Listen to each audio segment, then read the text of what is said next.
ನಿಮ್ಮ Google account ಬೇರೆಯವರ ಲ್ಯಾಪ್ಟಾಪಲ್ಲಿ ಲಾಗಿನ್ ಆಗಿದೆಯಾ ಅಂತ ನೋಡಲಿಕ್ಕೆ ಹೇಗಂತ ಚೆಕ್ ಮಾಡೋಣ ಬನ್ನಿ. ಏಕೆಂದರೆ ನಿಮ್ಮ ಗೂಗಲ್ ಅಕೌಂಟ್ ಬೇರೆಯವರ ಲ್ಯಾಪ್ಟಾಪಲ್ಲಿ ಲಾಗಿನ್ ಆದರೆ ಹೇಗೆ ಅದನ್ನು ಸೆಕ್ಯೂರ್ ಮಾಡೋದು, ಹಾಗೆ ಅದರಿಂದ ಲಾಗೌಟ್ ಮಾಡೋದು ನೋಡೋಣ ಬನ್ನಿ. ಫಸ್ಟ್ ಈ 3 ಡಾಟ್ಸ್ ಇದೆಯಲ್ಲ, ಇಲ್ಲಿ ಹೋಗಬೇಕು. ಗೂಗಲ್ ಆ್ಯಪ್ಸ್ ಅಂತ ಇದೆಯಲ್ಲ, ಕಡೆಗೆ ಅಕೌಂಟ್ ಅಂತ ಇರುತ್ತೆ, ಅಲ್ಲಿ ಹೋಗಬೇಕು. ನಂತರ home, personal information, data privacy, security ಅಂತ ತೋರಿಸುತ್ತೆ. People and sharing, payments and subscriptions, ಇಲ್ಲಿ ಸೆಕ್ಯೂರಿಟಿ ಹೋಗಬೇಕು.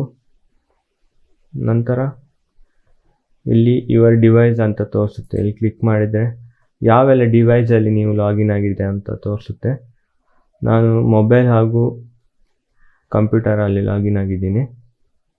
ನೀವು ಏನಾದರೂ ಮೊಬೈಲಲ್ಲಿ ಬೇರೆಯವರ ಮೊಬೈಲಲ್ಲಿ ಲಾಗಿನ್ ಆಗಿದ್ದರೆ ಜಿಮೇಲ್, ಅದನ್ನು ಲಾಗೌಟ್ ಮಾಡೋದು ಹೇಗೆ ಅಂತ ಹೇಳಿದರೆ ಸೈನ್ ಔಟ್ ಅಂತ ಆಪ್ಷನ್ ಬರುತ್ತೆ, ಅದರಲ್ಲಿ ಕ್ಲಿಕ್ ಮಾಡಿದರೆ ಸೈನ್ ಔಟ್ ಆಗುತ್ತೆ.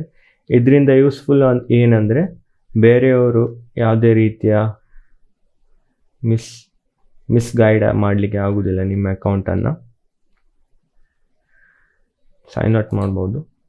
ಸೈನ್ ಔಟ್ ಅಂತ ಮಾಡಿದರೆ ಆಗುತ್ತೆ. ಓಕೆ ಅಂತ ಕ್ಲಿಕ್ ಮಾಡಬೇಕು. ಸೈನ್ ಔಟ್ ಆಯಿತು. Session on Android phone.